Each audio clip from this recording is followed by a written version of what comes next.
Hey all, Bluebells here. Welcome back to the channel where we talk about my vinyls and my very and totally fair opinion on music. Yes, if you read the title of the video, then we are doing another one of these things where I review music that I usually don't listen to all the time, and I give it an unbiased and fair opinion without sharing my quite interesting and frankly insane view on the music scene. This time we look at another ASMR artist turned musician, more commonly known as BZB ASMR on here on YouTube, who is now known to herself as Raven Chantal in the music industry, has been releasing some songs in support of her new EP which is coming out. So I thought in this case, well, let's have a look at a song that just came out called All to Myself. So it was a new song that just came out, I think it was today. So it's like, yeah, whatever, we'll get to it. So we'll do it. Now, before I get into my thoughts, I see you there. This is my opinion, and it does not hinder the production of this song. After all, Raven did a lot of time for the equipment available to her during all the recordings of the songs so far. So don't go saying, oh, you don't know anything about how music works. Because, well, my channel is music based, so I do have some insider knowledge on what goes on. Not saying that you don't, just saying, well, don't judge me too harshly just because I like the likes of, say for example, Marillion or Jethro Tull over this type of music, because this really pushes me out of my comfort zone, reviewing stuff like this, so, yeah. But anyway, like I said, I'm unknown to it, so don't expect this to be a full 5-star review, as that is not proper music reviewing without proper feedback. Anyway, the song will be judged on 5-star 4 categories. We'll be doing theme of the song, production, overall feel, and where we'll hold up in 10 years. This was category inspired, this final one, category inspired from my 4th episode guest from the podcast, Peter John Vitez, who quotes to me, if you want to relieve a legacy, you have to bring something new to the table that has not been seen before. Very true. So, and also just to get, proper good praise from both your fans and the music industry, and not just your fans. So, theme of this song, well, I was like, upon my first listen, I was like, this is definitely heavily influenced by the likes of Ariana Grande. That's no bullshit. That's true. Lyrics tell me about wanting love to this certain person and to be all by this person, like no other person can have this person. So, again, that's very typical trope of today's music produced in the pop genre from about 2010 onwards. That very top 40 type music. So, if that's what you're going for, then cool. I don't judge you. It's always good to be inspired by those who you are influenced by, so no wrong there. Since this is my first song of yours, Raven, I've heard from you. I'm not assuming this is the common theme throughout the rest of the EP, because if it is, for God's sake, please have some other themes on there too, because by the time I review this EP, I will be very bored by it. That's true. It's greatly written, the lyrics. I mean, if that's what you're going for, like I said, if that's what you're going for, then I have no judgment. So, if it's fitting the romance theme, then yeah. Good. It's a good 4 out of 5 stars. It's a common trope, so that's why I only gave it 1 star off. If it was a different trope, then probably a 5 stars. Production. I was surprised how well balanced this was produced for self-made. It is clear to me you put a lot of time and effort in going back and fine-tuning the rough patches during the early demos. Any effects that were used throughout the song, so as the aforementioned autotune, were not used to hinder the song, as many top 40 artists would like to do. It actually just helped with harmonies, effects that help harmonies make more clearer, or, just make it more elegant, if you will. The vocal performance is great, I think. For someone who I wouldn't say doesn't have any lessons. It sounds like you do have some lessons under your belt, but mainly self-taught. So kind of like me, I'm a self-taught musician myself. But I wouldn't say it's perfect by no means either, because, well, said use of certain post-production has had to help to fit the mood and enhance the song. So I'm not saying don't continue to use these post-production elements further on. If that's what your style of music is like, if it has to use that, then I won't hold it against you. I'm just saying, in the world of today's music, you see unplugged sessions of songs that have these, are heavily inspired by these particular elements. I mean, if you look at Underreps from 1984 by Jethro Tull, they did one version that was electronic on side 1. Side 2 had an acoustic unplugged version of Underreps, and it works perfectly. So if you can, do something like that, that just shows what your vocal capabilities are, then yeah, without post, then yeah, that would be cool. That would be cool to see. Chord structure and time signature, it's a straight away 4/4 song, so it's a really typical time structure of today's music. And it's a simple chord change with not many changes, so it's definitely compared to what I usually listen to with progressive rock. It's very simple. So if you know your intended audience, then for your work, then you're completely fine. I have no problem with that. Drums are electronic, that's typical of today. And it's simplistic, so it works well with the romantic theme, the lo-fi stuff. So, again, nothing wrong there. Good stuff. Overall, I'm happy with it. So, just the only suggestion there for feedback would be to see how it would work in an unplugged theme. So, kind of like the concept of the Underwraps 1 and 2. If you can do a second version of it, maybe for an unplugged album, that would be cool. So 3.5 stars or close to maybe 4 stars. I don't know. We'll see at the end what I think. Overall feel, this is probably the highest ranked.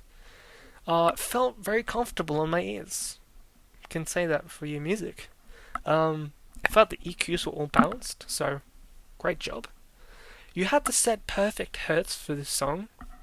That's very good for the ears. Is too much hertz and could blow out the ears. So I'm not going to see myself going deaf to this song, really. That's really good. It's really good indeed.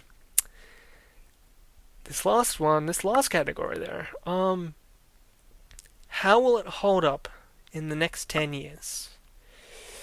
Like I said, if you want to leave a legacy, you have to bring something new to the table that hasn't been seen before. Okay, my only letdown with this whole ranking system is this whole question. Because of the trope this whole song gives off, the strong Ariana Grande feel, and the song is not covering something completely brand new, like the theme. Love songs have been around for donkey's years, and they're more common these days than you think. But if that's how you approach your music, and that's what you think makes you stand out, I'm not saying it's not going to fade away immediately, but once music goes in a different way, and you're still continuing to go this way, I unfortunately see this fading away. I'm sorry, but that is just my honest opinion. Like, bands will see that their style that they've been sticking with for so long is slowly fading away. For example, if I may, A from Jethro Tull. This was completely something new. Lots of the fans hate it because it took away all the elements that they'd seen on the previous album, Stormwatch, as it was going for a more synth vibe with the addition of Eddie Jobson. But, like I said, if that's the style you're going for and you want to hold that on for as long as you can before it goes out of style, then I won't hold it against you because that's just you. 3.5 stars. I'm disappointed, but I'm optimistic for your next works. I only say this because bands who have retired or are still going have music that transcends time regardless of the time period, e.g. Aqualung or The Grand Illusion by Styx. As these songs, like All to Myself, will paint a story. Aqualung painted the story of an old man who was on the verge of death and was going through the life.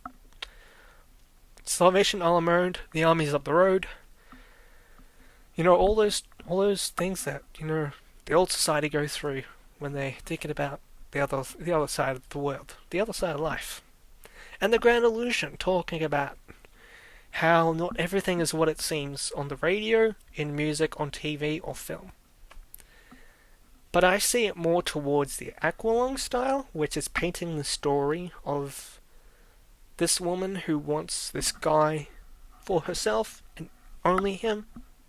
If that's what you're going for, then I can get behind that. That's your painting your picture type of thing. So if you're going for that element with the rest of the songs, I have got no worries at all.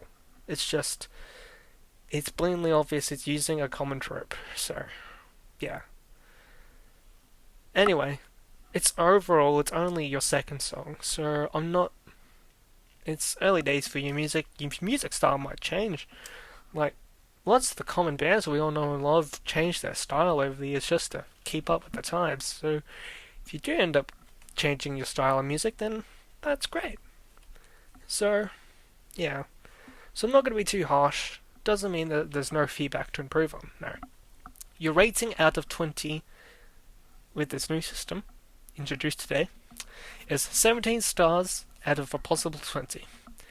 Listen, it's excellently written and produced, and you know your audience straight away. And if that's what you want, I can certainly recommend your music to mates of mine that I have that are definitely fans of Ariana Grande and would enjoy this. It's just my only gripe is it too overproduced with electronic? And lots of people say that's what Under Wraps suffered. It suffered too much electronic, but acoustic was there. But there was too much electronic to the point where songs could not be played live without certain elements still there.